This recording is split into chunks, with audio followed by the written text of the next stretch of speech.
Hey guys, welcome to ADR Tech Reviews, and today we're going to be doing something different. Today I'm going to show you guys who don't know how to put a CPU on your motherboard or any other component, as a matter of fact, on your motherboard. I'll be showing you guys how to do this today. In one video, just a complete overview about it. There's no reason to make a very long video. It's actually a fairly simple process which I'm sure any of you can do. Any of you can really build a computer. Nowadays it's just basically just plug it into one place and you'll have no issues with it. So there's something really simple. I'm not going to make more than one video on this specific subject. If you guys want me to, I'll answer your questions. But I will be doing separate videos on separate things, and around the end of December I will be doing a big nice build guide using my system back here because I will be getting another case very soon. Now to jump right in, I'll show you guys how to install an AMD CPU onto an AMD motherboard. Now keep in mind that these are PGA motherboards, pin grid array. As you can see right here, we'll be showing an AMD CPU, the bottom part where the pins are on the actual CPU itself. To put the CPU onto the motherboard, you'll need to disconnect that little latch there, pull it back, and then locate the little triangle on the motherboard itself. Now with that, locate the triangle on the CPU itself and just carefully put it into the socket. Make sure that these triangles are lined up or you might accidentally bend the pin. Now after you have your CPU into the socket, all you need to do is close the latch and put it under the little plastic piece sticking out of the socket and just put it under there and it should stay in place. Now be careful, you do not need to put any force at all to put the CPU onto the socket. If you do, then you probably have a bent pin or have the orientation incorrectly. Keep in mind that AMD CPUs have different notches in different places on the actual pins and the socket. So if you do have an incorrect socket for the CPU, then you will notice as soon as you put it in because it won't go in correctly. Now Intel sockets are significantly different, even ranging on the sockets themselves.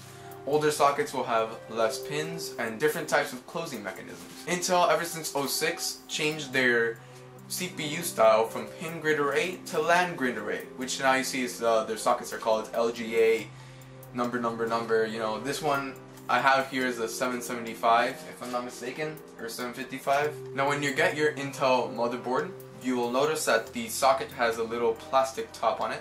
Don't remove that yet.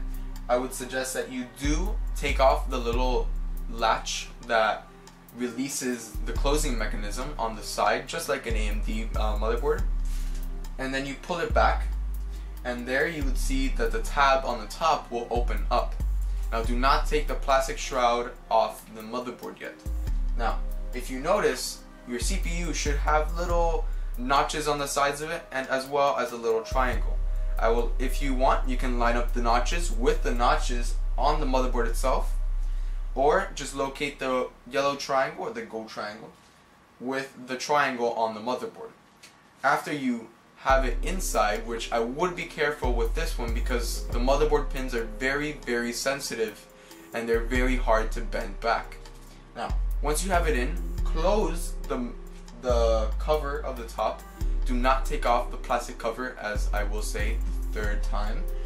Then close the latch, put it under the little, it should be a piece sticking out of the socket itself. Once you have it fully closed, the plastic cover should pop off. If not, I would slowly take it off. If the Intel CPU is not dropping in smoothly, then there is a problem or a bent pin. Now to install a graphics card onto your motherboard, first I would say to line up the I/O of your graphics card to the I/O of the motherboard. There it'll be fairly simple. You just need to stick it into the socket, press it in a little bit. Here you wouldn't need to require force, and then you would hear a small click. I will make the sound right now. Here's a little, I don't know if you heard that, but there's a little click. Now if your graphics card isn't going in smoothly and there is some interference, there's a little notch in the connector of the graphics card. You just need to locate the notch on the actual socket. If it's not lined up, then you probably have the wrong graphics card on the wrong slot. That's basically all it is to it. There's no other way to put a graphics card in unless you have an older one, for example an AGP graphics card, which I would suggest get a new graphics card and get a new motherboard because it's fairly old. For AGP though, it's the same thing. You just need to line up the notches with the socket itself and you'll be pretty much fine. Now, installing RAM is fairly simple as well. You just need to locate the RAM slots, pull both, or if your motherboard only has one, pull one of the little clamps on the sides of the socket back. Then get your RAM stick, locate the notch on the RAM stick and line it up with the notch on the actual RAM slot. Then just press down firmly both sides equally and you'll hear a small click and there you go.